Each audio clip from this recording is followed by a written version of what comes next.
As the third week of lame duck gets underway, there are plenty of controversial bills making their way through the legislative process. 24-hour News 8 political reporter Rick Albin is here now with a look at some of that legislation and what it might mean going forward, Rick. Well, Susan and Brian, the real question is how much of it goes how far. Last week, we saw a lot of demonstrators that were unhappy about any number of Republican attempts to pass bills before the face of Lansing changes considerably in January.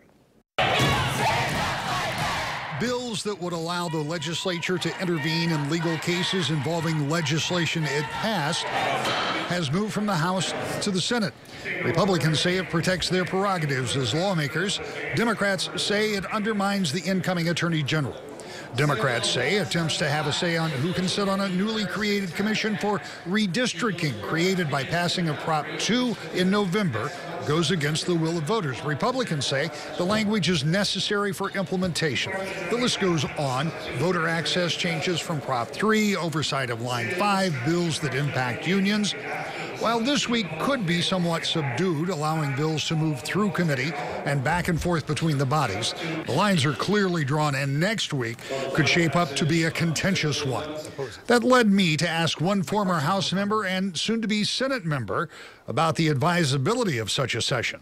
Is having a section of the legislature after an election when those people are no longer going to serve, and in this case, the governor is no longer going to serve, is that a good idea? Right. That's a great essential question here, which I imagine,